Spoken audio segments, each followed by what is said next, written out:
আলামিনকে যদি ভালোবাসেন, এই ভালোবাসার মধ্যে আপনার নামাজ অবশ্যই থাকতে হবে, রোজা থাকতে হবে। কথা কোন ঠিক কিনা? নবীজিকে ভালোবাসতে নবীজির স্ত্রী কন্যাদেরকে পর্দা মোতাবেক চালিয়েছেন, আপনি আপনার বিবি কন্যাকে পর্দা মতো চালাতে হবে। কথা কোন ঠিক কিনা? নবীজি কোনোদিন সুদ খায় নাই, ঘুষ খায় নাই, দুর্নীতি করে নাই, স্বজন প্রীতি করে নাই, নিজের দলের লোক দেখে 7 কোণ মাপ এমন ধরনের স্বজন প্রীতি করেন নাই। তাইলে আপনি আমিও করতে পারবো না। কথা বলেন ঠিক কিনা? আল্লাহর নবী কোনোদিন কারো প্রতি জুলুম নির্যাতন করে নাই, আপনিও করবেন না। কিন্তু নবী যা করেছেন আপনি তা করেন, তাইলে আপনি আশিক রাসূল। নবী যা বর্জন করেছেন আপনি তা বর্জন করলে, মানুষে না পড়লেও আপনি আশিক রাসূল। কিন্তু আশিক রাসূল বলে মুখ দিয়ে ফেনা উড়ান, এক ওয়াক্ত নামাজ পড়েন না, রোজা রাখেন না, হজ করেন না, যাকাত দেন না, বিবি বাচ্চাদেরকে পর্দা মোতাবেক চালান না, নবীজির আদর্শ মোতাবেক জীবন চালান না, খালি মুখ দিয়া চিল্লা আশিক রাসূল নবীর দরদ প্রকাশ করলে এটা হবে ভণ্ডামি। কথা বলেন না কেন?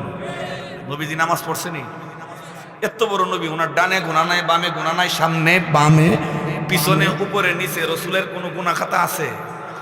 এরপরও নবীজি নামাজের মধ্যে দাঁড়ায় রয়েছে, লম্বা লম্বা কিয়াম করছেন, লম্বা সূরা, লম্বা রুকু, লম্বা সেজদা। কথা কন না কেন?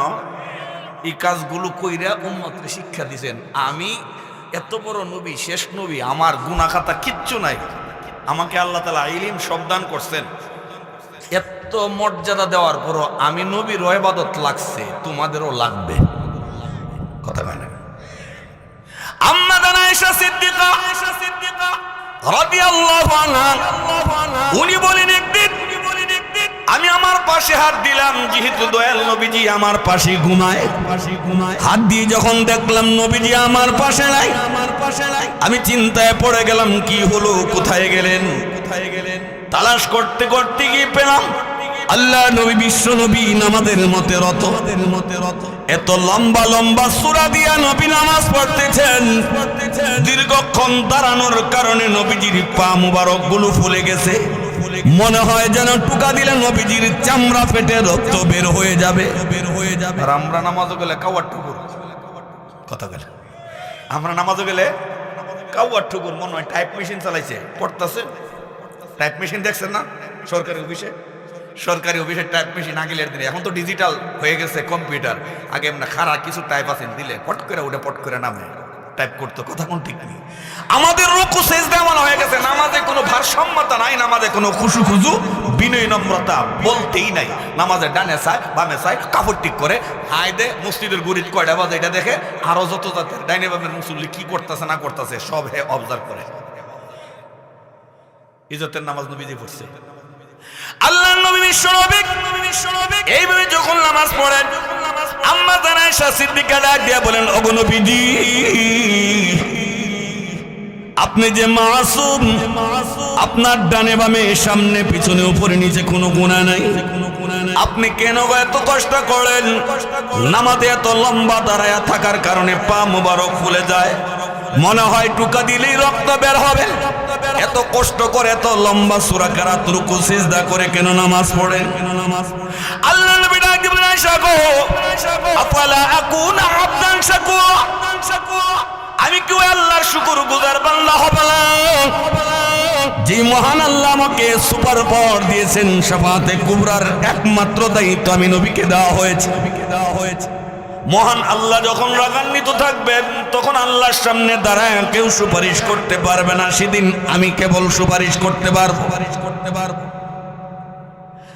হাউজে কাউসারের মালিকানা যে আল্লাহ আমাকে দিয়েছেন, মাকামে মাহমুদে দাঁড়াইয়া অন্য কোন পয়গম্বর প্রশংসা করে আল্লাহর রাগ থামাতে পারবে না। আমাকে সেই মাকামে মাহমুদ দান করবেন, হাউজে কাউসারের মালিকানা আমাকে দিবেন, শাফাআতে কুবরার দায়িত্ব আমাকে দিবেন। এত মান মর্যাদা যিনি দিয়েছেন, আমি কি তার শুকরগুজার বান্দা হব না? নিয়ম তো হলো, কাউকে যদি কোনো নিয়ামত কেউ দান করে, যিনি দাতা তার প্রতি আরো বেশি করে ঝুঁকতে হয়, কৃতজ্ঞতা জ্ঞাপন করতে হয়। কথা কন না কেন? আপনাকে যিনি উপকার করবেন তার প্রতি গাদ্দারি করবেন না, আরো বেশি ঝুঁকবেন? কথা কেন? আমার কথা বুঝতে অসুবিধা হয়? যে আপনার প্রতি দয়া করবে, দয়া দেখাবে, তার প্রতি আপনি আরো বেশি দাবিত হবেন, বিনয়ী হবেন, তাইলেন আপনার পজিশন বাড়বে। কথা কোন ঠিক নেই। আপনারে কেউ কর্জ দিয়া চালায়, সাধারণ ভাবে অনুদান দিয়া চালায়, তাইলে আপনি তার সঙ্গে রাগ করে ঘাটতেরামি করবেন না নত থাকবেন? নত থাকলে নিয়ামত বাড়বো না কমবো? লোকটা বলবে, হাই রে, লোকটা আমার প্রতি এত বিনয়ী, নম্র, আমার প্রতি এত অনুতপ্ত, তাইলে তার প্রতি আরো দয়া আবেগ বেড়ে যাবে, আরো বাড়াইয়া দিবে। কথা বলে এটা মানুষের বেলায় যদি ইমান হয়, যিনি আহকামুল হাকিমিন, ওনার কাছে যদি কেউ নতি স্বীকার করে, ঠকবো না বাড়াইয়া দিবেন? এটি তো কোরআন শরীফ আল্লাহ কয়ে দিয়েছেন, لئن شكرتم لأزيدنكم ولئن كفرتم إن عذابي لشديد।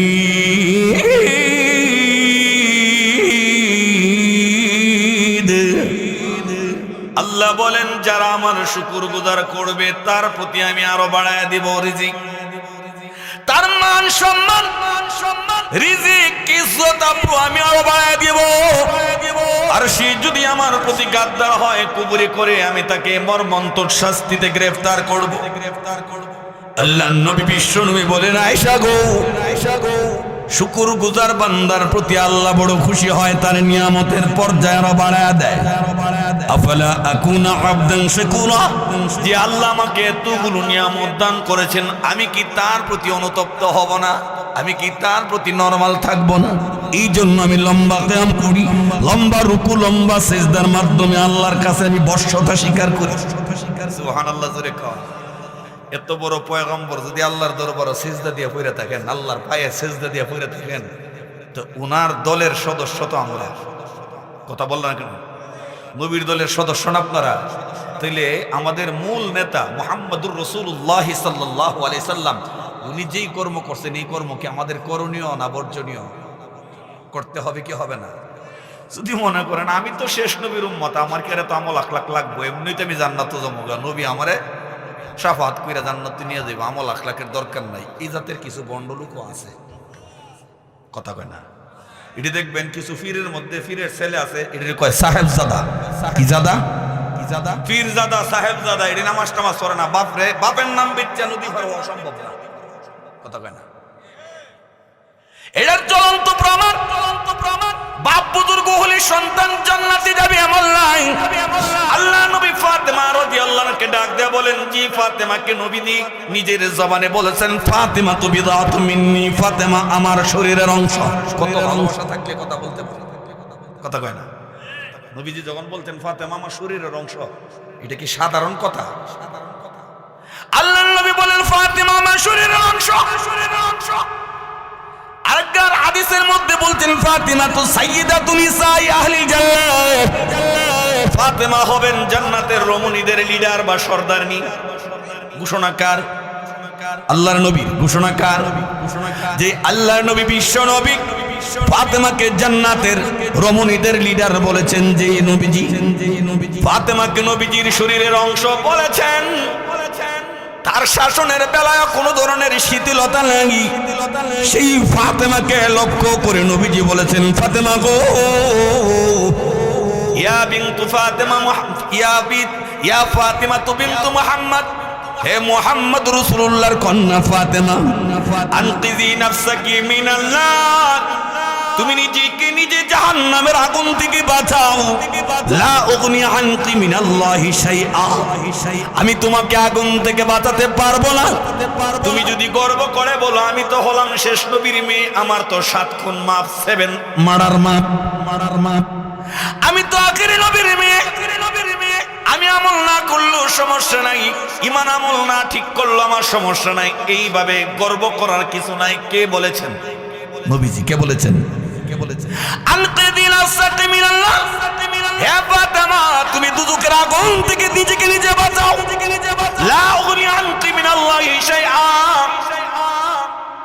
তোমাকে জাহান্নামের আগুন থেকে মুক্তি দেওয়ার কোনো সুরত নাই, আমি পারবো না। তোমার ঈমান দুরুস্ত করো, আমল করো। তাহলে নবীর মেয়ে হলেও যদি আমল করতে হয়, নবীজি শাসায় আমরা আমাদের সন্তানদেরকে আমলের জন্য শাসন করার দরকার আছে কিনা? আর একটু জোরে কর। যার মধ্যে যত বেশি নবীজির তরিকা মোতাবিক আমল, সেই হলো সবচেয়ে বড় আশিকে রাসূল। আর আশিকে রাসূল যদি দেখতে হয়, বর্তমান জামানায় পিওর আশিকে রাসূল দেখতে গেলে মাদ্রাসা কওমিয়ার বিকল্প কোনো রাস্তা নাই। কারণ মাদ্রাসা কওমিয়ার মধ্যে আদর্শ পোশাক, আদর্শ লিবাস, আদর্শ চরিত্রের ট্রেনিং দেওয়া হয়। মাদ্রাসার ছাত্রের বডিটা একটু খেয়াল করে দেখেন, মাথায় আছে নবীজির সুন্নত টুপি, চুল কাটা গুলো নবীজির সুন্নত তরিকায়, পরনে আছে নবীজির সুন্নতি লেবাস, থুতার মধ্যে আছেন নবীজির সুন্নত দাড়ি। মুসলিম বা রাখে যাও নেবে না, তাকে দেখবেন মাদ্রাসার ওলামায়ে কেরাম মুছগুলো রাখে ছোট ছোট। কথা কোন ঠিক?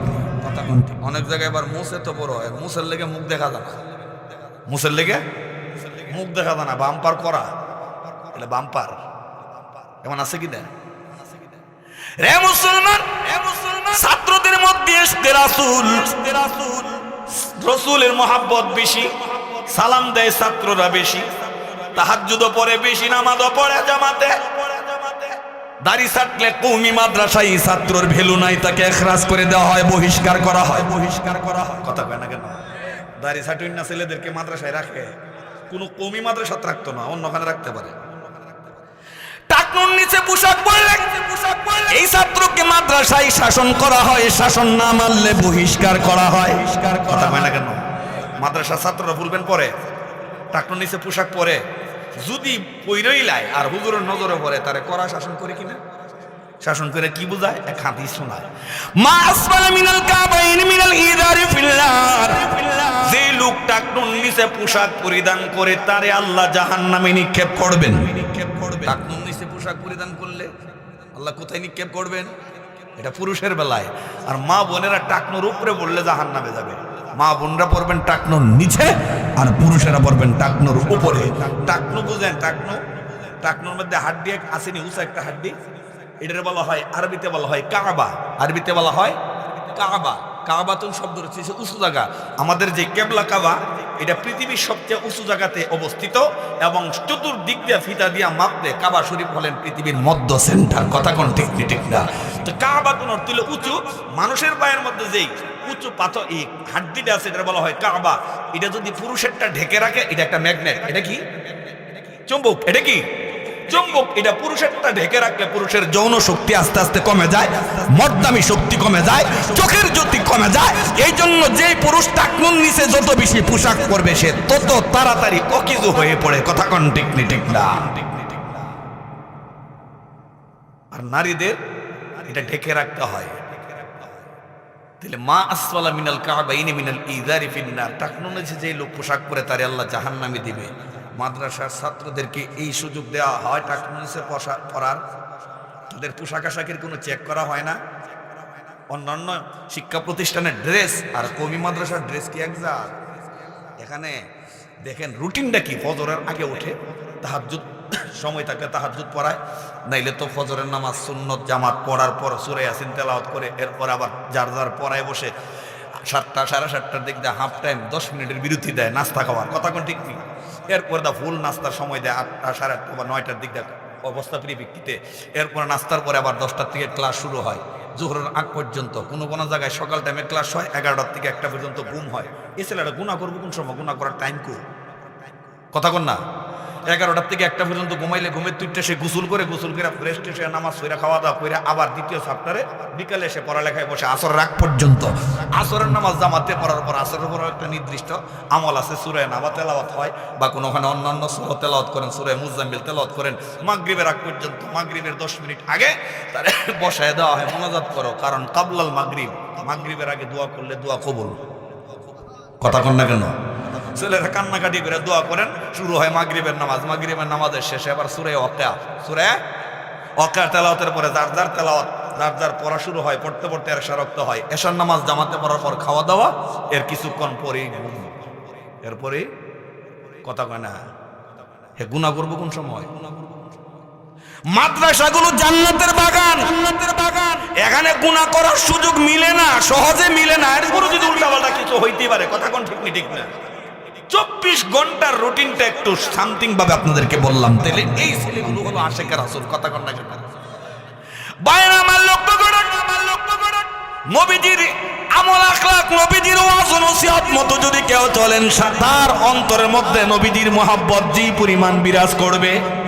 আলগা থেকে যদি দাবি করেন আমি নবীজির আশিক, নবীকে ভালোবাসি, এই জাতের গান গায়া আর মুখের দাবি দিয়ে নবীজির সত্যিকারের আশিক হওয়া যাবে না, কথা কোনটি হবে না, কথা কোনটি। আমরা আসলে নিজেদের হৃদয়ের মধ্যে নবীর ভালোবাসা লালন করতে পারি নাই। যদি ভালোবাসাই লালন করতে পারতাম, নামাজ ছাড়তাম না, রোজা ছাড়তাম না, হজ ছাড়তাম না, যাকাত ছাড়তাম না, নবীজির কর্মগুলো আমরা বর্জন করতাম না, কথা কোনটি না, কথা কোনটি। নবীজির ভালোবাসার উদাহরণ দিতে গিয়ে একজন সাহাবীর উদাহরণ বলি। তাদের হৃদয়ের মধ্যে কি পরিমাণ ভালোবাসা ছিলেন নবীজির। একজন সাহাবী, তার নাম হলো আবু মাহজুরা রাদিয়াল্লাহু আনহু। খ্রিস্টান একজন নেতার ছেলে। আবু মাহজুরায়ান টকবকে যুবক, তার চলার সাথে আরো 4-5 জন তার বেস্ট ফ্রেন্ড, 4-5 জন বন্ধু নিয়ে এক জায়গায় আড্ডা দেয়। পাশে আল্লাহ নবী বিশ্ব নবী রাহমাতুল লিল আলামিন সাহাবীদেরকে অর্ডার দিলেন, সাহাবীরে আসরের নামাজের সময় প্রায় শেষ প্রান্তে চলে গেছে, জলদি করে আযান দাও, আমরা আসরের নামাজ পড়ব। খেয়াল করে শুনবেন, সাহাবীকে অর্ডার করলেন আল্লাহর নবী। সাহাবীকে আযান দিতে লাগলেন। সাহাবী মধুর সুরে আযান দেয়, আর ওই যে 4-5 জন ইয়াং জেনারেশন অর্থাৎ যুব সমাজ, এর মধ্যে আবু মাহজুরা একজন। এই 5 জন মিলে আযানের ধ্বনিগুলোকে ব্যঙ্গ বিদ্রুপ করতে লাগলেন, ব্যঙ্গাইতে লাগলেন। বুঝছেন নি ব্যঙ্গানি? সাহাবী আযান দেয়, আল্লাহু আকবার, আল্লাহু আকবার, ব্যঙ্গানি। বুঝছেন তো? নবীজির সাহাবী আযান দেয়, আবু মাহজুরা এবং তার সঙ্গপাঙ্গ নিয়ে সকলেই ব্যঙ্গ বিদ্রুপ করে। সাহাবীর আযানকে ব্যঙ্গ বিদ্রুপ করেন। এইভাবে সাহাবীর আযান শেষ হলেন, আর এদিক দিয়ে বিশ্ব নবী রাহমাতুল লিল আলামিন দেখতেছেন ওই 5 জন যুবক আযানকে নিয়ে কি ধরনের তামসা করছে। নবীজি হলেন রাহমাতুল লিল আলামিন, তিনি কৌশলে কাজ করেন। আমাদের মতন এত রাগী ছিলেন না, আমাদের মতন তবনগত তিনি করতেন না, উনি ভেবে চিন্তে করতেন। আল্লাহ নবী আযান শেষে সাহাবীকে পাঠিয়ে দিয়ে বলেন, সাহাবীরে ওই 5 জন যুবক বসে বসে আযানের ধ্বনিগুলো প্রতিধ্বনি করছিল, ওদেরকে আমার কাছে নিয়ে আসো। সাহাবী গেলেন 5 জন যুবকের কাছে। সাহাবীর যা দেখে 5 জনের মধ্যে 4 জন দৌড় মারলেন। তারা বুঝতে পেরেছেন আমাদেরকে ধরে নিয়ে অবশ্যই শাসন করা হবে, আমাদেরকে না জানি কোন ধরনের শাসন করা হয়, বেয়াজ্জতি করা হয়। এই কথা ভেবে 4 জন ছুটে গেছেন চারদিকে, কিন্তু বসে রয়েছেন আবু মাহজুরা গাউরা। বুঝছেন? গাউরা গাটটা ফুলে পড়েছে, কারণ ওর তো খুঁটির চুল আছে। ভাবছে আমি নেতার ছেলে, আমার সাথে খারাপ আচরণ চলবে না, এমন কিছু আছে না, কথা কন না। বাপ যদি মেম্বার হয় বা এলাকার টেডি সর্দার হয়, এর তোলার গরমে এলাকার ভদ্রলোক বসবাস করতে পারে না। এটি মনে আপনার 2,500 নাই, বাংলাদেশে বিভিন্ন জায়গায় আছে। আবু মাহজুরার কাছে সাহাবী গেলেন, গিয়ে দেখেন আবু মাহজুরার 2টা গাল পানর সাপের মতো ফুলে আছে, গারের রক্তটা যেন বাঁকা। বুঝছেন নি ঘটনা? গার বুলায় বসে আছেন, মাথার চুলগুলো লম্বা লম্বা। বর্তমান যুগে যেমন দেখা যায় লেডিস সিস্টেম, লম্বা লম্বা চুল রাখেন এখন। এদিকটা কিচ্ছু নাই, পিছাটা চুল আছে লম্বা। আলফেট সিস্টেম, কি সিস্টেম? আবার কিছু আছে চুল এদিকটা নাই, এদিকটা আছে, এদিকটা নাই, এদিকটা আছে। মোট কথা, আমার আগে হযরত মাওলানা ওমর ফারুক আনসারী সাহেব বলছেন, রাসূলের মডেল না মাইন না, নায়ক নায়িকারে এখন মডেল মানে। এই জন্য তাদের চরিত্র, তাদের লিবাস, তাদের পোশাক, তাদের কৃষ্টি কালচার এখন আমাদের যুব সমাজের ভিতরে ঢুকছে। এই জন্য যুবক নামে মুসলমান, সাইনবোর্ডে মুসলমান, কাজে করবে মুসলিমদের রীতিনীতি তাদের মধ্যে নাই। কথা কন না কেন? ওই সাহাবী গিয়ে বললেন, আবু মাহজুরা, আল্লাহর নবী বিশ্ব নবী রাহমাতুল লিল আলামিন তোমাকে ডেকেছেন নবীজির কাছে যাওয়ার জন্য। আবু মাহজুরা গার ফুলাইয়া বলেন আমি যাইতাম না, আমি যাইতাম না।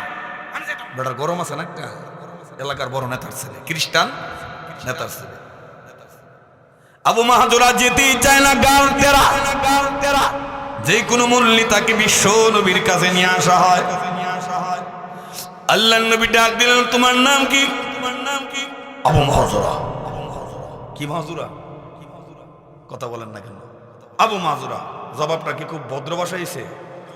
কথা কয় না, এটা গোষ্ঠীর জোরে কথা কইছে। কিসের জোরে? গোষ্ঠীর জোরটা। নবীজির সামনে গোষ্ঠীর জোর দেখা। নাম কি বাবা তোমার? আবু মাহজুরা। আবু মাহজুরা। নবীজি কিন্তু হাইসা হাইসা কথা বলতেন, কথা কোন ঠিক কিনা? আবু মাহজুরা, তোমার নাম আবু মাহজুরা, আমি তোমার মধ্যে একটা প্রতিভা লক্ষ্য করছি, তোমার মধ্যে দারুণ একটা গুণ আছে। কি হইছে? নবীজি ডাক দেন, রে আবু মাহজুরা, আমি লক্ষ্য করে দেখেছি আমার সাহাবী যখন আযান দেয়, আযানের ধ্বনিগুলো তুমি চমৎকার ভাবে রিপিট করেছো, সুন্দর করে আবার তাকরার করছো। আমি তোমাদের মধ্যে লক্ষ্য করে দেখেছি আমার সাহাবীর আযানের ধ্বনিগুলো তোমরা কি সুন্দরভাবে উচ্চারণ করেছো।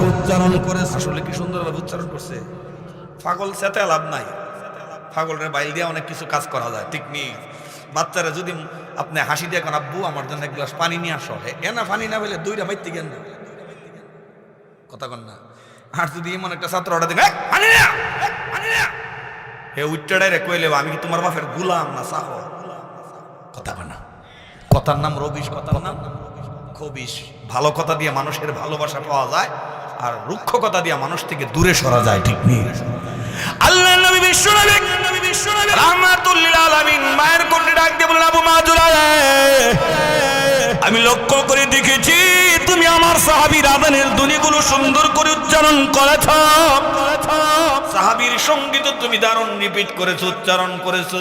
এখন আমার সঙ্গে তুমি একটু উচ্চারণ করে দেখাও দেখি, আমি নবী মুহাম্মদুর রাসূলুল্লাহর মতো তুমি উচ্চারণ করতে পারো কিনা? সুবহানাল্লাহ জুরে কর। আবু মাহজুরাকে নবীজি বললেন, রে আবু মাহজুরা, আমি বলি আমার সঙ্গে তুমি রিপিট করো, উচ্চারণ করো। নবীজি বলেন, আল্লাহু আকবার, আল্লাহু আকবার। আবু মাহজুরারে কয়, বলো তো। না, কইতাম না। আল্লাহু আকবার, আল্লাহু আকবার বলবো না। নবীজিকে বলো না।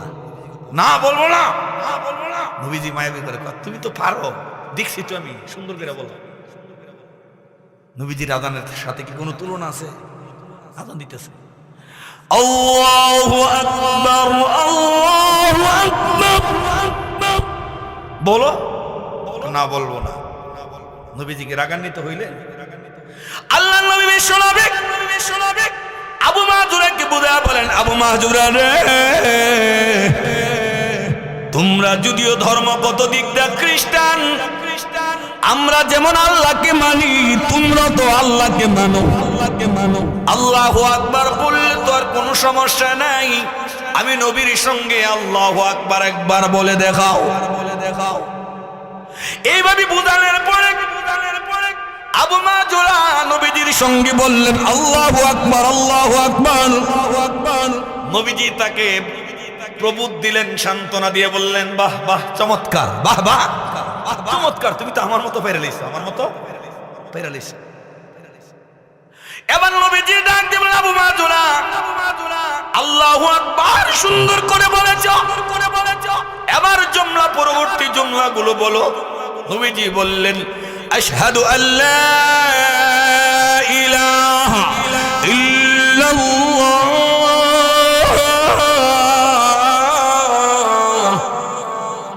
তুমি বলো আশহাদু আল্লা ইলাহা ইল্লাল্লাহ। আবু মাহজুরা বলেন, বলবো না। আশহাদু আল্লা ইলাহা ইল্লাল্লাহ। নবী বলেন, আবু মাহজুরা রে, আশহাদু আল্লা ইলাহা ইল্লাল্লাহ বললো তো তোমার সমস্যা নেই, কারণ তোমরা খ্রিস্টানেরাও জানো আল্লাহ একজন আছেন। এই কালেমাটা পড়লে তো তুমি তোমার ধর্মগত দিক দিয়ে কোনো সমস্যা হবে না। আমি নবীজির মতো পারো কিনা আমি এটা দেখতে চাই।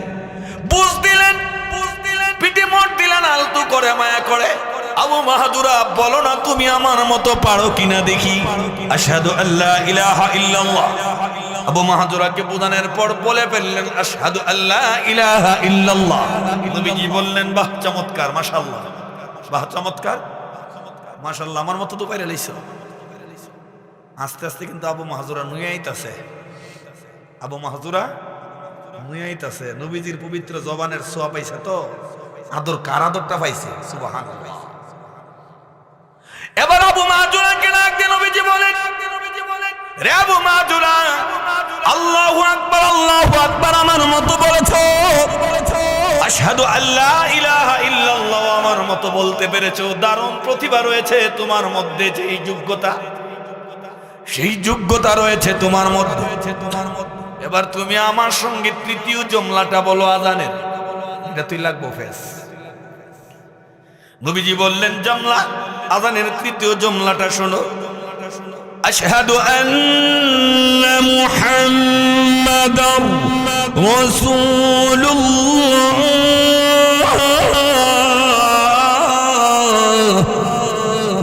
আল্লাহর নবী ডাক দিয়ে বলেন আবু মাহাজুরা রে, এবার তুমি বলো তো দেখি আশহাদু আন্না মুহাম্মাদার রাসূলুল্লাহ। আবু মাহাজুরা বলেন মুহাম্মদ, আপনার কথা মতো আমি আল্লাহু আকবার বলেছি, আশহাদু আল্লা ইলাহা ইল্লাল্লাহ বলেছি। এখন আপনি বলেছেন আশহাদু আন্না মুহাম্মাদার রাসূলুল্লাহ বলার জন্য, এটা আমি বলবো না, কারণ এটা বলা মানে আমি খ্রিস্টান ধর্ম বাদ দিয়া মুসলমান ধর্মে ঢুকে যাওয়া। বুঝছেন না? সালাক তো আশহাদু আন্না মুহাম্মাদার রাসূলুল্লাহ বলা মানে আপনার দলে আমি ঢুকে যাওয়া, এটা বলবো না। নবীজি বারবার বুঝায়, সে বলেন যতই বুঝান লাভ হবে না, বলবো না। নবীজি বুঝায়, বুঝানোর পরে একবার বললেন হ্যাঁ বলছি, শুনেন, সুবহানাল্লাহি ওয়া বিহামদি। আল্লাহর নবী বলেন তাইলে তুমি বলো। দেখে আমার মতো হুবাহু হয়নি। নবীজি বলতে লাগলেন আশহাদু আন্না মুহাম্মাদার রাসূলুল্লাহ।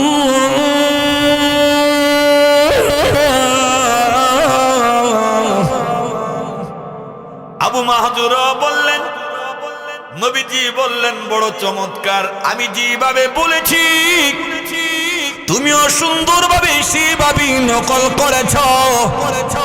আবু মাহাজুরা রে, আসরের সময় পায় প্রন্ত বেলা, সূর্য লাল হয়ে গেছে, কিছুক্ষণ পরে ঘন অন্ধকার নেমে আসবে। মক্কার পাহাড়স্থ জমিনগুলো ভয়ঙ্কর, সাপ বিচ্ছু বাঘ ভাল্লুক আক্রমণ করে সন্ধ্যার পর থেকে। তুমি একজন উঠতি বয়সের নওজোয়ান, তোমার মা বাবা তোমার জন্য কতই না জানি টেনশন করছে, তোমার বন্ধুরা সবাই বাড়ি চলে গেছে। তোমার মা বাবা যদি জানতে পারে তুমি এখনো বাড়ি যাও নাই, তোমার জন্য মা বাবা বড় কষ্ট করবে, যন্ত্রণায় ভুগবে। অনেক ছেলেরা যে বাদেমার মতন রাত খেলা ঘুরে, বাপ মা কিন্তু টেনশন করে। বাপের হোটেলও খাইয়া ব্রিজও বইয়া আড্ডা দেয়, মুখানো বইয়া মোবাইল টিপ্পা সময় কাটায়, এদিক দিয়ে বাপ মার ঘুম ধরে না, রাত 12টা 1টা পর্যন্ত ঘুরে। এমন কিছু লোক নাই, যুবক মনে নাই। আল্লাহ নবী ডাক দিয়ে বলেন আবু মাহাজুরা, সন্ধ্যা গনিয়ে আসছে, তোমার আব্বা আম্মা টেনশন করবে, জলদি করে তুমি বাড়ি যাও।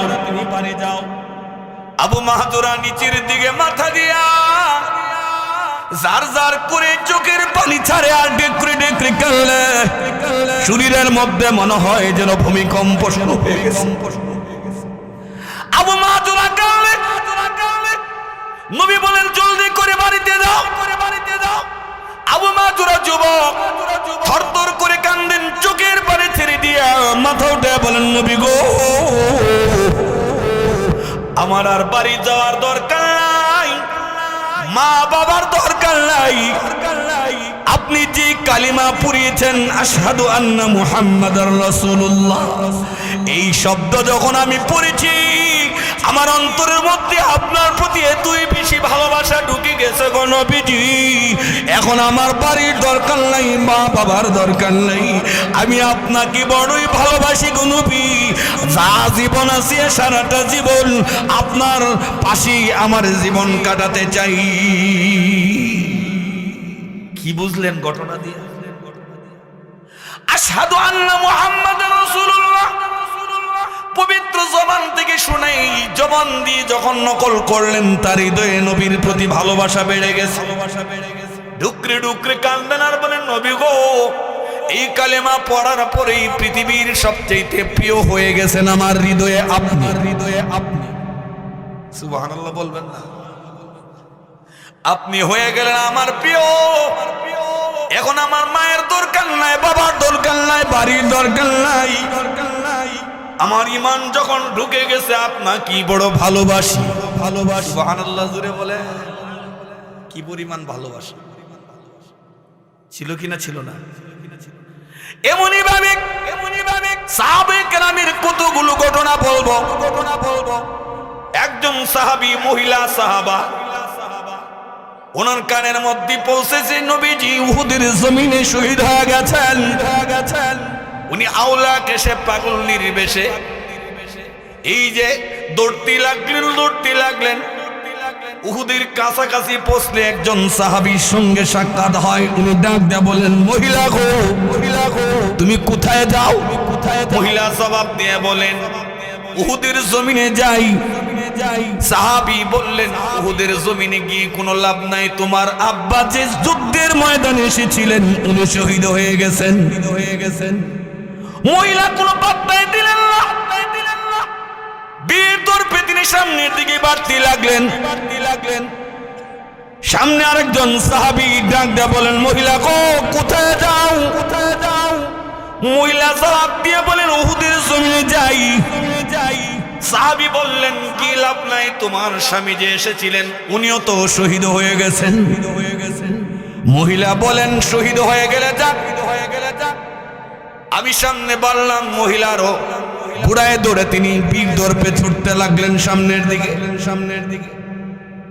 সামনে যাওয়ার পর আরেকজন বললেন, মহিলা গো, তুমি কোথায় যাও? উনি জবাব দিয়ে বলেন, আমি উহুদের জমিনে যাই। বললেন, তোমার ছেলে যে এসেছিলেন তিনি তো উহুদের জমিনে শহীদ হয়ে গেছেন। এমনি সময় মহিলা জবাব দিয়ে বলেন, সাহাবীরা রে, আমার আব্বা যে শহীদ হয়েছে আমি শুনতে পেরেছি, আমার স্বামী যে শহীদ হয়েছে আমি শুনতে পেরেছি, আমার সন্তান শহীদ হয়েছে শুনতে পেরেছি, আমার ভাই যুদ্ধের ময়দানে শহীদ হয়েছে শুনতে পেরেছি, আমার স্বামী, আমার ভাই, আমার আব্বুর জন্য আমার কোনো টেনশন নাই। তোমরা জলদি করে খবর দাও উহুদের জমিনে আল্লাহর নবী, বিশ্ব নবী রাহমাতুল লিল আলামিন জিন্দা আছে কিনা। দিনের নবী যদি জিন্দা থাকেন, আমার বাবা গেলে গেছে, আমার স্বামী গেলে গেছে, সন্তান গেলে গেছে, আমার রাসূল ভালো আছেন কিনা।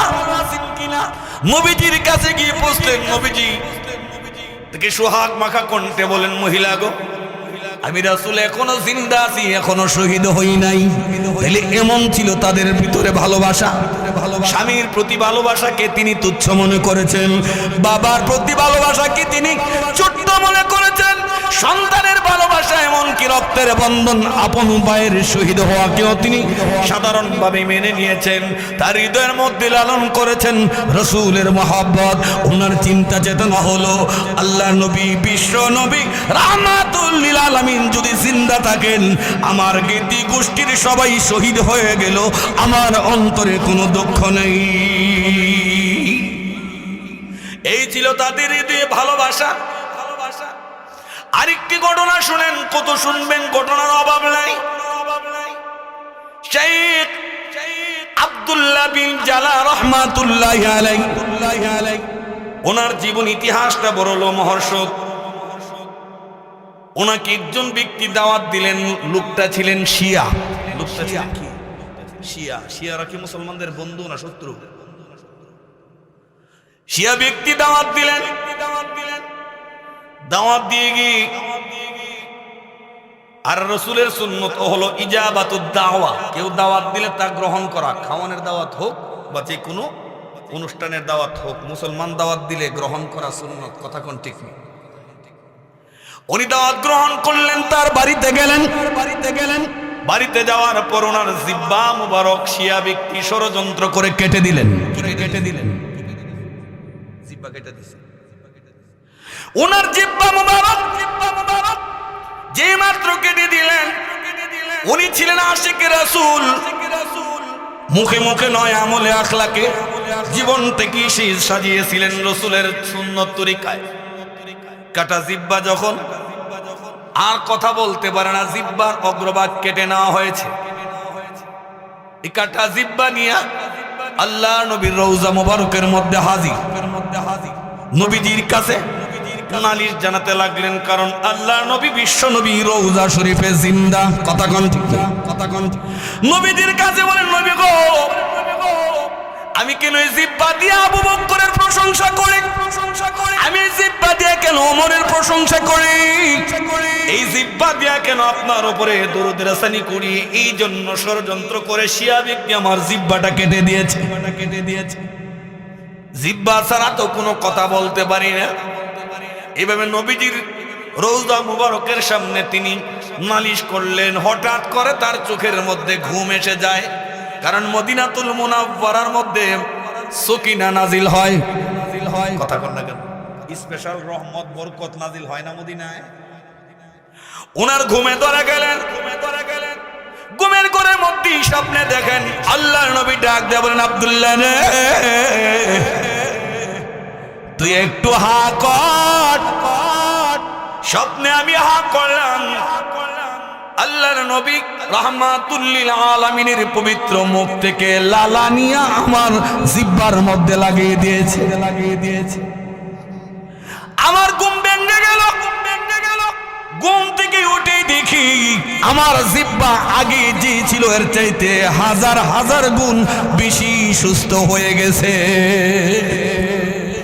আগে আমার মুখের মধ্যে দুর্গন্ধ হতো, এখন দেখি আমার মুখ থেকে যেন মনে হয় মিশকে আম্বরের গ্রান বের হয়। এটা বিশ্ব নবীর মুজিজা, নবীকে ভালোবাসার ফসল। নবীজিকে ভালোবাসলে মানুষ এমন ভাবে ভালোবাসে। তাদের জীবন ইতিহাস তালাশ করে দেখেন, কলকি খায় নাই, গাঁজা খায় নাই, বাবা খায় নাই, গাঞ্জা খায় নাই, সুদ খায় নাই, মদ খায় নাই, নামাজ ছাড়ে নাই, রোজা ছাড়ে নাই, বিবিদেরকে মাঠে ঘাটে উলঙ্গ ভাবে ছেড়ে দেয় নাই। তাদের গোটা জিন্দেগি বিশ্ব নবীর মতো সাজিয়েছে। কথা কোন ঠিক নেই? এমনই ভাবে আরেকটি প্রসিদ্ধ ঘটনা, আল্লাহর ওলি বড় পীর আব্দুল কাদের জিলানী রাহমাতুল্লাহ আলাইহি, উনি সব সময় তিনি পাগড়ি পরে থাকতেন। বাজারের মধ্যে যাবার পর উনি খালি মাথায় কেমন কেমন করতেছেন, চেহারা যেন বিভৎস হয়ে যায়। পাগড়ি খুলেন না, বিষের যন্ত্রণায় চেহারাটা একবার ফ্যাকাশে হয়ে যায়। একজন মুরিদ ডাকতে বলেন, ওগো হুজুর, আপনার চেহারা বারবার ফ্যাকাশে হয়, মনে হয় আপনার মাথায় কোনো জিনিস কামড়াচ্ছে। আব্দুল কাদের জিলানী রাহমাতুল্লাহ আলাইহি বলেন, হ্যাঁ, মনে হয় এমন একটা কিছু হচ্ছে, বিষাক্ত কোনো কিছু আমার মাথায় দংশন করছে, যার বিষের যন্ত্রণা আমি সহ্য করতে পারছি না। মুরিদ ডাক দিয়ে বলে, হুজুর, তাইলে মাথা থেকে পাগড়িটা খুলে ঝাড়া দিলেই তো বিষাক্ত কীটটা পড়ে যায়, আর আপনার বিষের যন্ত্রণা হয় না। বড় পীর আব্দুল কাদের জিলানী ডাক দিয়ে বলেন, ওরে মুরিদ, আমি যে বাজারের মধ্যে পাগড়ি খুলবো আমার তো জানা নাই আল্লাহ নবী রাহমাতুল লিল আলামিন বাজারে কোনোদিন পাগড়ি খুলছে কিনা। সুবহানাল্লাহর আওয়াজ নাই, বুঝতেছেন না? মনে হয় বুঝতেছেন না বসটা। আল্লাহ নবী বাজারে কোনোদিন পাগড়ি খুলছে কিনা এটা আমার জানা নাই। এখন আমি আব্দুল কাদের যদি পাগড়ি খুলে নেই, তাইলে রসুলের আশিক হইলাম কিভাবে? এরাই হলো সুন্নি। জিলাপি খাওয়া সুন্নি না অরিজিনাল সুন্নি? কথা কোন ঠিক নেই? আরেকটু জোরে কোন। এই ছিল তাদের অবস্থা। দারুল উলুম দেওবন্দের আল্লামা কাসেম নাতবী রাহমাতুল্লাহ আলাইহির জীবন ইতিহাস শুনেন। উনি যখন মক্কাতুল মুকাররমায় গেলেন, জুতা তার পায়ের মধ্যে যে জুতা ছিলেন, জুতা খুলে তিনি মক্কায় তওয়াফ করেন, জিয়ারত করেন। একজন বলেন, হুজুর আপনি কেন জুতা পরেন না? উনি বলেন, আমি যদি জুতা পা দিয়ে হাঁটি, আমার তো জানা নাই এই জমিনের কোন জায়গা দিয়ে বিশ্ব নবী হাঁটছে। আমার যে জানা নাই নবীজি কোন কোন জায়গা দিয়ে হেঁটেছেন। আমি কাসিমের পাড়া যদি নবীদের পাড়ার উপরে পড়ে যাই, জুতার ঢালের সুতি, জুতা যদি বিশ্ব নবীর কদম বরাবর পড়ে যায়, আমি হয়ে যাব বিয়াদব, হয়ে যাব বিয়াদব। এই জন্য আমি মক্কা মদিনায় জুতা পা দিয়ে হাঁটি না, কারণ রসুলকে ভালোবাসি, রসুলের সঙ্গে বিয়াদবি করা সম্ভব না। সুবহানাল্লাহ। আবু হানিফা রাহমাতুল্লাহ আলাইহির জীবন ইতিহাস দেখেন, উনি কে পরিমাণ রসুলের প্রেমে নিমজ্জিত ছিলেন। উনি যখন হজ করতে গেলেন, প্রস্রাব পায়খানার জরুরত কিন্তু সব মানুষেরই আছে, একদিন যায়, 2 দিন যায়। উনি যখন মক্কার সীমানা থেকে বের হবেন, মুরিদকে বললেন, আমি এখন যাই, আমার জরুরত দেখা দিছে। তারা বললেন, হুজুর আপনি গেলে আমরা অর্ধাঙ্গ হয়ে যায়, মেহেরবানি করে যাবেন না, করে যাবেন না। এইভাবে হযরত আবু হানিফাকে 7 দিন রাখা হয়। 7 দিন পরে আবু হানিফা রাহমাতুল্লাহ আলাইহি বলেন, ওরে ভক্তবৃন্দ, আমাকে রুখসত দাও, আমাকে ছুটি দাও। আমি যদি এখন মক্কার সীমানা থেকে বের না হই, মনে হয় তোমরা আবু হানিফাকে হারিয়ে ফেলবে। আমার পেট ভ্রষ্ট হয়ে মনে হয় এই জায়গায় মারা যাব, জায়গায় মারা যাব।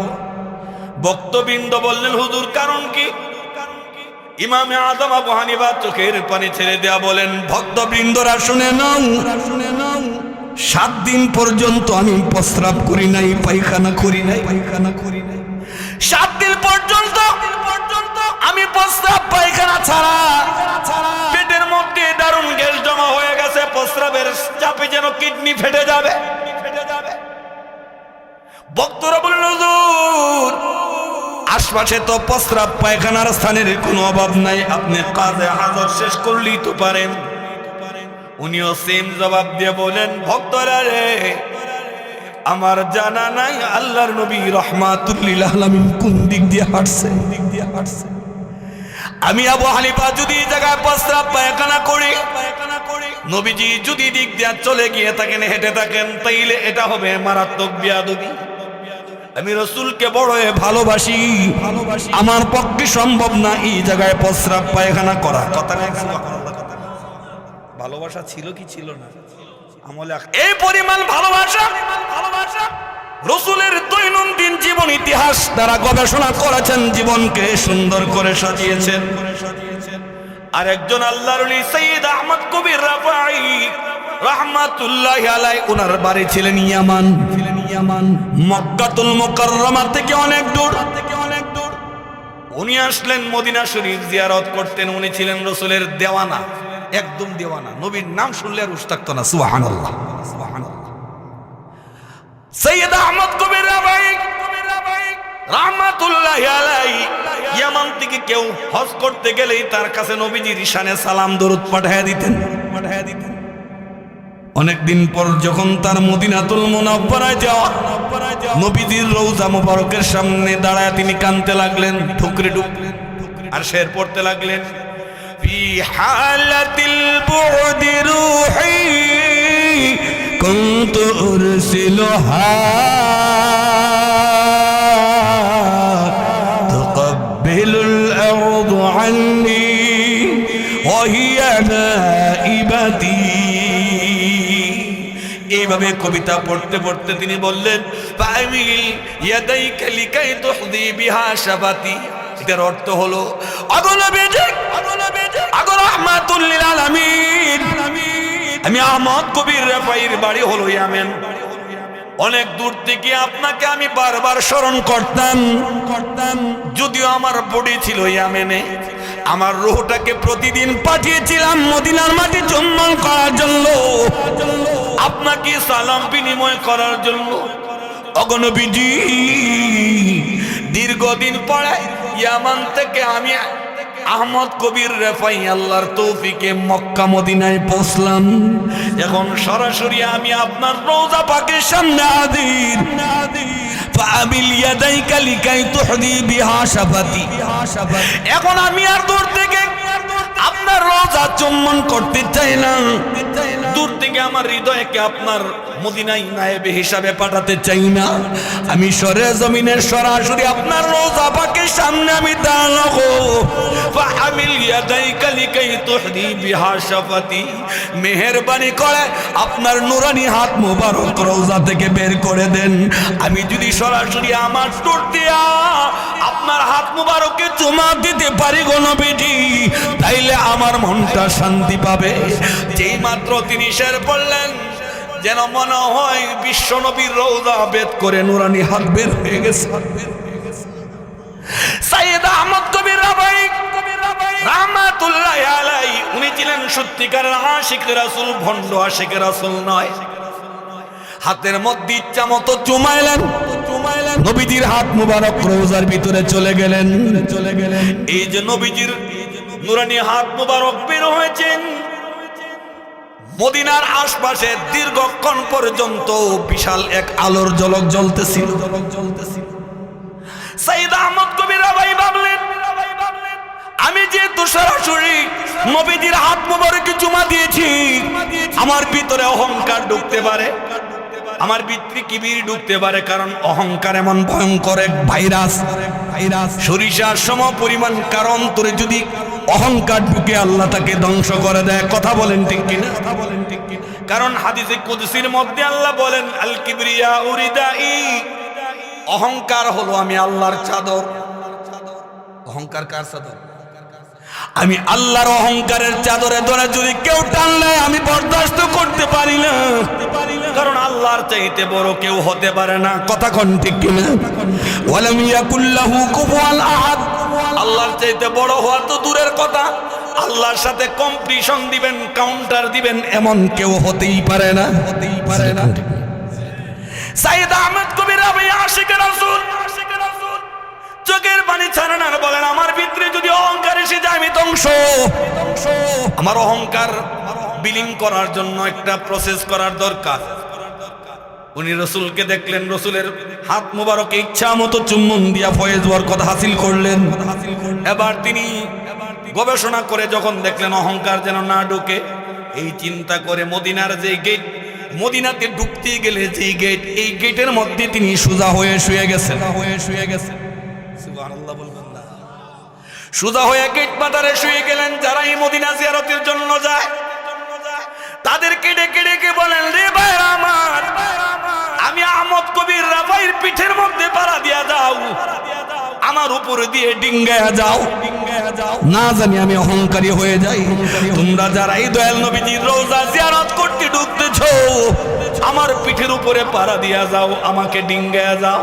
সুবহানাল্লাহ জোরে কও। আরে এখন এই জাতের উলি হইলে মুস্তাও দিলে খাসি খুশি তরমুজ খেতা বালি সিদ্ধা দিলে আমার কাছে দরবার আইসা পয়রা থাক, এমন একটা বাবলে চল লইলে কিনা? কথা কর না কেন? উনি মদিনার গেটের মধ্যে পড়ে রইলেন, গুরুত্ব দিলেন আমার অহংকার দমন হোক। কারণ নবীজি অহংকারী ছিলেন না, আল্লাহ অহংকার পছন্দ করে না। কারণ অহংকারের চাদর কেবলমাত্র বরাদ্দ মহান আল্লাহর জন্য। এই ছিল সৈয়দ আহমদ কবির রাফের ভিতরে ইশকে রাসূল, মুহাব্বতে রাসূল, নবীজির প্রেম ভালোবাসা। নামাজ পড়া ভালোবাসা সঞ্চয় করছে না নামাজ ছাইরা? কথা কন না কেন? তপস্যা করছে না? তাহাজ্জুদ পড়ছে তো? তাহাজ্জুদ পড়ছেন, রোজা রাখছেন, ফরজ নামাজ পড়ছেন। মা আতাকুমুর রাসূলু ফাখুযুহু ওয়া মা নাহাকুম আনহু ফান্তাহু। আল্লাহ যে সূরা হাশরের মধ্যে বলছেন, নবী যা এনেছেন তা তোমরা গ্রহণ করো, নবী যা বর্জন করেছেন তোমরা তা বর্জন করো। এই মানদণ্ডের উপরে ভিত্তি করে যে সমস্ত ব্যক্তিগণ জীবন চালিয়েছেন তারাই হলেন সত্যিকারের আশিক রাসূল। আর এই আশিক রাসূলের প্রোডাকশন কেন্দ্র আছে এখনো প্রোডাকশনের কেন্দ্রগুলো বিদ্যমান আছে। এই যে আপনাদের নুরুল কুরআন মাদ্রাসা, নুরুল কুরআন মাদ্রাসার মধ্যে সত্যিকারের আশিক রাসূল প্রোডাকশন দেওয়া হয়। কথা কোন না কেন? সত্যিকারের আশিক রাসূল সাপ্লাই কেন্দ্রের নাম নুরুল কোরআন মাদ্রাসা। এই মাদ্রাসায় তাহাজ্জুদের আগে উঠেই উযু করে তাহাজ্জুদ পড়ানো হয়। ফজর পড়েন, তেলাওয়াত করেন, এরপরে কিতাবাদি পড়েন, এরপরে তারা কিতাব পড়েন, আবার ঘুমান, খাওয়া দাওয়া করেন, 5 ওয়াক্ত নামাজ পড়েন।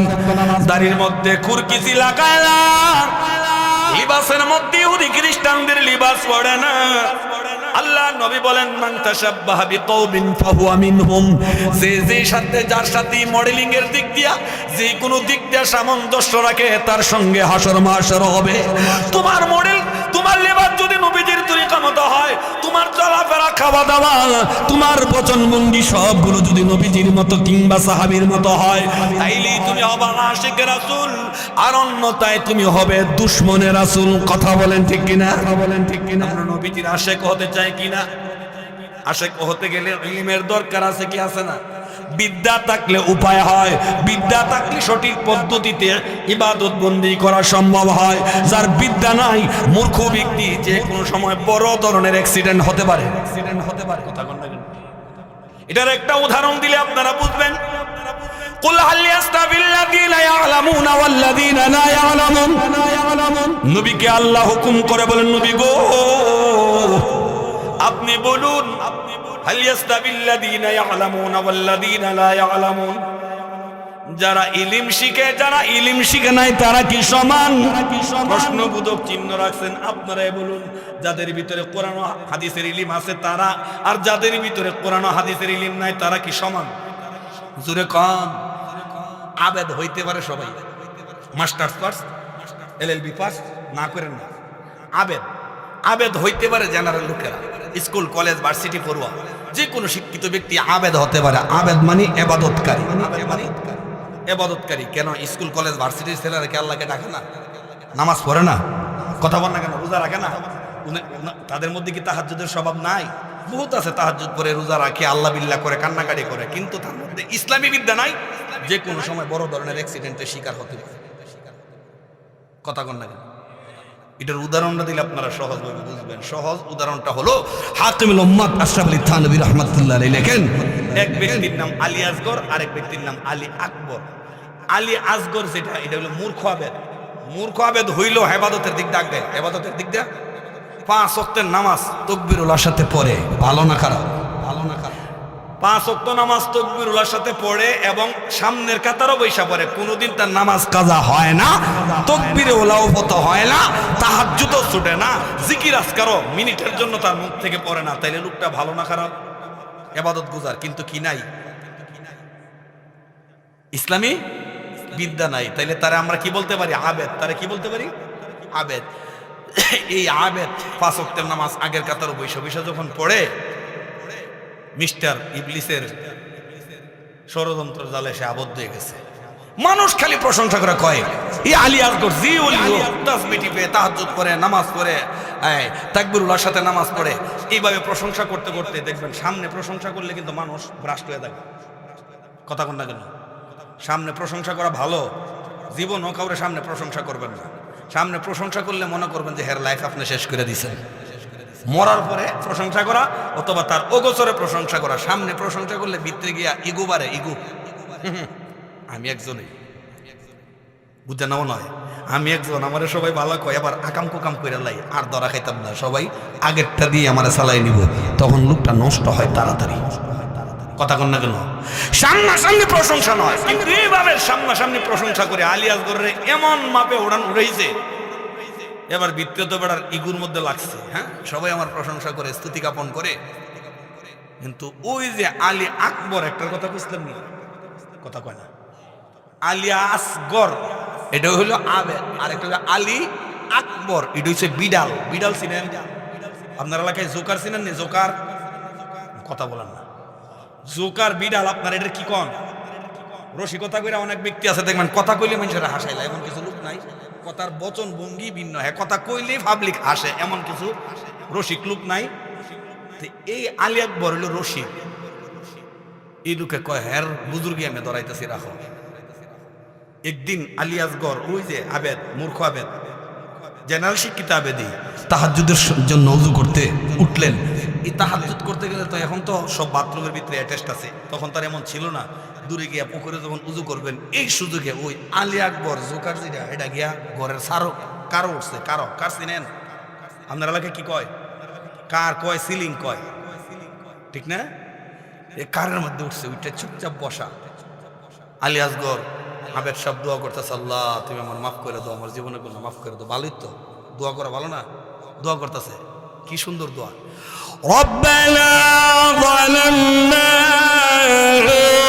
أنفسنا وإن لم تغفر لنا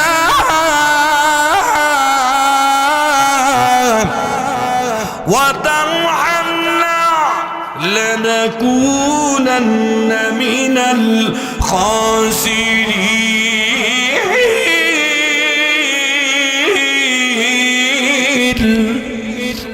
আল্লাহ তুমি আমার মাফ করে দাও আমি নিজের উপরে জুলুম করছি বিচার করছি আল্লাহ মাফ করে দাও আমার তাহাজ্জুদের নামাজ কবুল করে নাও দিবে মোনাজাত শেষ উপরের থেকে ওহি নাজিল শুরু হয়েছে উপরে কেডা মন আসেনি বুঝলে গেছেন গা উপরে আসেনি একজন আলী আকবর সাহেব ওহি নাজিল করে ডাক দেয় আলী আসগর ও আলী আসগর ব্যতিক্রম সুর কি সুর আলী আসগর ও আলী আসগর আলী আসগর তোর ডানে চায় বামে চায় সামনে চায় পিছনে চায় গায়ে আওয়াজ করতে গায়ে গভীর রাত্রে হে থমকে গেছে কথা কোন ঠিক নেই থমকে ডানে দেখে আওয়াজ ডানে লোক নাই বামে লোক নাই সামনে লোক নাই পিছনে লোক নাই কুত্তি কাছতে থেকে গায়ে আওয়াজ পিছন থেকে আবার শুরু হয়েছে আলী আসগর তুমি আমাকে দেখবে না আমি আল্লাহ তোমার ইবাদতে সন্তুষ্ট হয়ে তোমার বাড়িতে চলে আসছি কনকনে শীতে আর ওযু করতে কষ্ট করতে হবে না তাহাজ্জুদ পড়তে হবে না আগের কাতারে নামাজের জন্য এই কনকনে শীতে আর মসজিদে তোমাকে যেতে হবে না ইবাদত করা মানেই তো আমি আল্লাহকে খুশি করা আল্লাহুল মাওলা ফালাহুল কুল যার জন্য আল্লাহ হয়ে যায় তার জন্য সব হয়ে যায় আমি আল্লাহ তোমার প্রতি সন্তুষ্ট হয়ে গেছি এখন থেকে তোমার আর মসজিদে যাওয়ার দরকার নেই ওই পাইছেনি কথা কন না গেলে এই আমার শূন্য আলী আসগর মনে মনে খুশি করে যাক আর কনকনে শীতে রুজু করতে হবে না আগের কাতারে নামাজ পড়তে হবে না লোকটার ভিতরে ইলমে দিন থাকলে কোরআন হাদিসের বিদ্যা থাকলে এই বুঝতো না সঠিকটা বুঝতো এই বেড়া উল্টা বুঝ এখন এক সপ্তাহ ধরে আর মসজিদে না কই না গ্রামের মুসল্লিরা একটু মায়াবী কথা কন না কেন গ্রামের মুসল্লিরা মায়াবী না পাশে যে লোকটা সবসময় নামাজ পড়ে ওরে যদি একদিন দুই দিন না দেখে গ্রামের লোকদের মায়া বেশি এই লোকটা আসলো না কেন কি সমস্যা একটু গিয়ে দেখি এমন একটা ভাবতে পারো না গ্রামের লোকেরা বলেন আলী আসগর প্রতিদিন আউয়াল ওয়াক্তে মসজিদে ঢুকতেন আগের কাতারে নামাজ পড়তেন তাকবীরুল্লাহ কোনোদিন ছুটে নাই এই লোকটা ভালো লোকটা একদিন দুই দিন তিন দিন চার দিন পায় এক সপ্তাহ হয়ে গেল আসে না নিশ্চয়ই তার কোনো সমস্যা হয়েছে আসো যাই গিয়ে দেখকে লোকটা কি অসুস্থ কিনা মায়া করে চলতে লাগলেন কয়েকজন মুসল্লি সাথে ওই বিড়ালটা যেটা সাদর সিন মনে আছে নেই আলী আকবর হে কয় আমিও যাবো তুই গিয়ে কি করবি কারণ আমারও যাওয়ার দরকার আমারও তো এর সাথে নামাজ টামাজ চলছি আমারও তো মায়া লাগে মুখটা কিছু হয়ে থাকলে কথা কোন ঠিক নেই গেছে সুন্দর মতে গিয়া বাড়ির ডাক দিছেন আলী আসগর স্যার বাড়িতে নেই হ্যাঁ বাড়ি তোই আমার দুই বেলা আগের থেকে খাবার বাড়াই কারণ বেটার হেডম বেশি কথা কোন ঠিক নেই আলী আসগর বাড়িতে নিও বাড়ি তুই তুমি বাড়ি অথচ মসজিদে যাও না তুমি কি অসুস্থ না বেটা অসুস্থ না বেটা পুরা সুস্থ আছি যেটার লেগে মসজিদে গেলাম সেটা সেরে লাইছি আর এটা কোনটা ভিতরে আসো কথা হবে ভিতরে গিয়া বলেন আমি যে নামাজ পড়ি যে আল্লাহর জন্য উনি তো খুশি হইয়া আমার বাড়িতে আইসা গত এক সপ্তাহ আগেই উনি আমাকে জানাই দিয়েছেন কনকনে শীতে ঠান্ডা পানি দিয়ে আর উযু করতে হবে না আমাকে আর তাকবীরুল্লাহর জন্য সচেষ্ট হতে হবে না আর কষ্ট করে উপবাস থেকে আমাকে রোজা রাখতে হবে না উনি আমার প্রতি সন্তুষ্ট ভাইরে মাল্লাহুল মাওলা ফালাহুল কুল যার জন্য আল্লাহ হয়ে যায় সবই তো তার আল্লাহর গোলাম বনে যায় তা আমার জন্য যখন আল্লাহ হয়ে গেছে আমি তো সব আল্লাহর ভাই আলিছি আমার মসজিদে গেলাম কিতা মুসল্লিরা কয় এটা তো একটা কতই কিন্তু বিড়ালটা দেখেছে মনে আছে নেই মাজুরে কর নাকি লেগে বিড়ালটা মুখ রুমাল দিয়ে ডিফাদা রাখছে হাসি আর থামাই রক্ত পারতেছে না কারণ হে যা কাম করছে এর জানা আছে কথা কোন নাকি লেগে হে রুমাল দিয়া চাপ দিয়ে কোনো রকম হাসি দমন করছে যখন আর সহ্য হয় না কবাইসা আপনার হেরে আবেদ অলি কইতে কইতে সাঙ্গ উঠাইছে হে নষ্ট হয়ে গেছে গা হে আবেদ না, হে মূর্খ আবেদ। মূর্খ আবেদ যে কোনো সময় অ্যাক্সিডেন্টের শিকার হতে পারে, কারণ কোরআন ও হাদিসের বিদ্যা তার ভিতরে নাই। সে এই জন্য সঠিক মোতাবেক জীবন গঠন করতে পারে না। হের বাড়ি বুঝি আল্লাহ সিনার কাম পাইছে না। না আলিয়াস গর একটু শিখতে গেছে তোর যেমন বাপসাপ বালা না রে, কারণ হেবারের বিরুদ্ধে কইছে তো। আমরা কিন্তু দেখবেন নিজের সমালোচনা করলে মাইনা নিতে পারি না, ঠিক না? যতক্ষণ প্রশংসা করে আরে আপনার রুটি কলা সব দিবেন, আর প্রশংসা না করে যদি সরাসরি আপনার একটু বদনাম করে আরে আপনি কাঁচা চাবাই ফেলেতে যাবেন, ঠিক না? এটি আমাদের জাতিগত স্বভাব। আলিয়াস গর খালি রানা রেনা আসা কামটা করলো কি হেজমন বেদল লাগাই লিতেছে।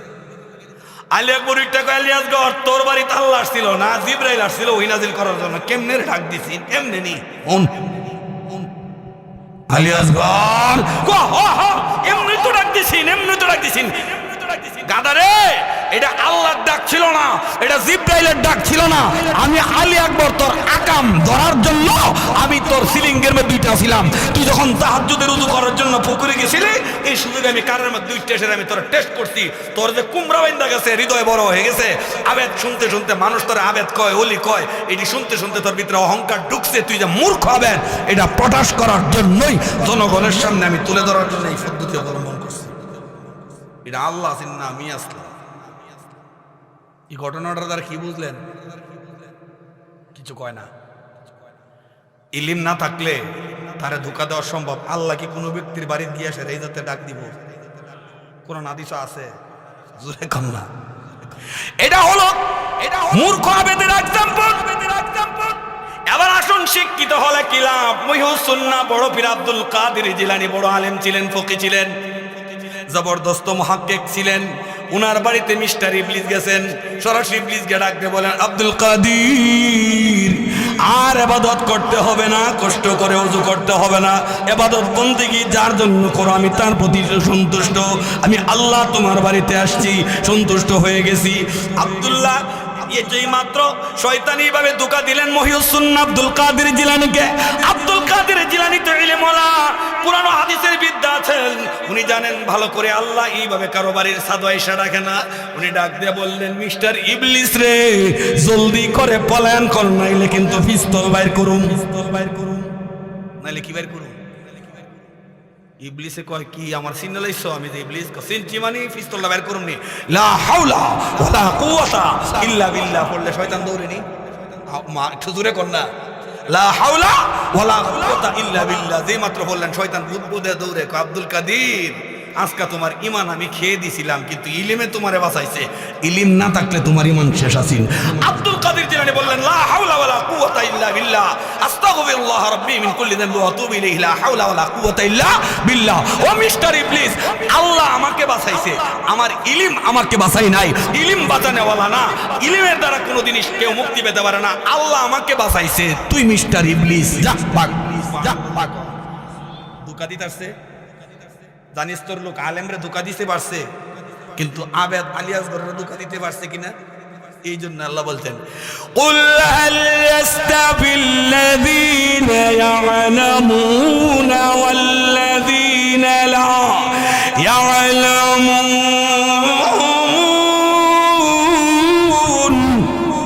অগনবীজি আপনি জনগণ কি জানা দেন, যারা ইলমে দিন জানে, যারা ইলমে দিন জানে না, তারা কি সমান তালের? সমান তালের বলেন, সমান তালের না। এই জন্য ইলমে দিন শিকার দরকার আছে কি আছে না? ইলমে দিন শিখলেই সত্যিকারের আশিক রাসূল হওয়া যাবে। কবরের ভয়, হাসরের ভয়, মিজানের ভয়। এই যে পাশে কবরস্থানে আমার মুখ দেখান, কত জনের বাবা, বড় ভাই, মা, বোন, পুত্র, সন্তানাদি শুয়ে আছেন না? কথা বলেন না কেন?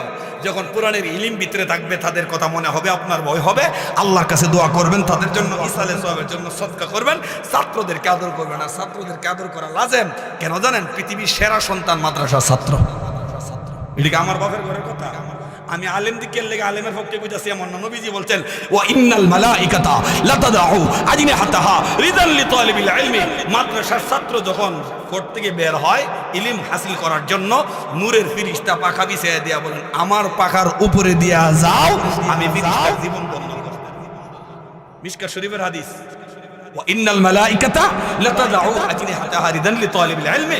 ছাত্র যখন পাখা দিয়ে হেঁটে যায়, তখন নূরের ফিরিস্তা পাখা বিছিয়ে দিয়া বলেন, আমার উপরে দিয়ে হেঁটে যাও, সম্মান বাড়ায় দাও। তাহলে এই ছাত্রদেরকে শ্রদ্ধা করবেন তো ইনশাআল্লাহ? মায়া মহাব্বত করবেন তো? ওদের সুন্দর একটা ব্যবস্থাপনার জন্য আপনারা সচেষ্ট হবেন তো?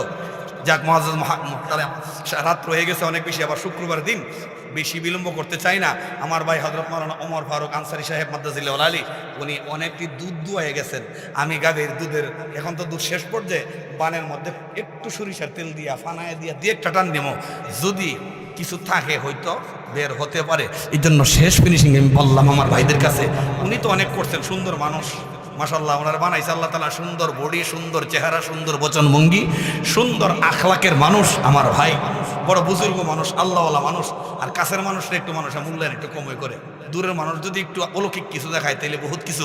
আমার ভাই অনেক ভদ্র, সভ্য, নম্র, শিষ্টাচার উনি অনেক করে গেছেন। এই জন্য আমার কাছে একটু রেখে গেছেন। কয় বস্তা চাউল বাকি আছে? 4টা বস্তা চাউল। ভাই আল্লাহর হস্তে 4টা বস্তা চাউল চারজন যদি বলেন তাইলে এনার দাবিটা অপূর্ণ হয়। আর আমি মুসাফির মানুষ, মুসাফিরের দোয়া আল্লাহ ফেরত দেয় না। কি দেয় না? কথা কয় না? আত্মবিশ্বাসপূর্ণ আছে তো নবীদের হাদিসের উপরে। রসুল বলছেন 3 ব্যক্তির দোয়া ফেরত যায় না, মা বাবার দোয়া, মুসাফিরের দোয়া, নির্যাতিত ব্যক্তির দোয়া। তাহলে আমি মুসাফির হিসাবে আপনাদের কাছে পবিত্র জুমার রজনীতে একটা আবদার করলাম, 4টা বস্তা চাউল মাদ্রাসার ছাত্রদের জন্য। যদি এককভাবে কেউ বলেন আমি একাই 4টা দিব, তা আলহামদুলিল্লাহ শেষ। আর নাইলে 4 জনে দাঁড়ায় বলেন যে ইনশাল্লাহ আমি 4টা বস্তা চাউল দিব। একটা বস্তা কে আছেন ভাই দেখি, আব্বা আম্মার মাগফিরাতের জন্য। মুসাফির, আমি মুসাফির, ব্যক্তিগতভাবে আমি গুনাহগার হতে পারি, কিন্তু মুসাফির হিসাবে আমি মুসলমান। এই দোয়ার একটা অ্যাকশন আছে, এই দোয়ার অ্যাকশনের জন্য এক ভাই দাঁড়ায় বলি তো ইনশাল্লাহ 1 বস্তা চাউল দিবেন কে আছে? একটা বস্তার মধ্যে কত লক্ষ চাউল আছে। একটা কল্যাণের দ্বারা যদি 10 গুণ দেওয়া হয় তাহলে এতগুলো বস্তার মধ্যে এতগুলো চাউল আছে, এক একটার বিনিময়ে 10টা করে যদি নেট দেওয়া হয় বা 70 গুণ দেওয়া হয় তাহলে আপনার অ্যাকাউন্টে কি পরিমাণ নেট জমা হবে। এই জন্য দেখতে চাই 1 বস্তা চাউল কোন ভাই দিবেন।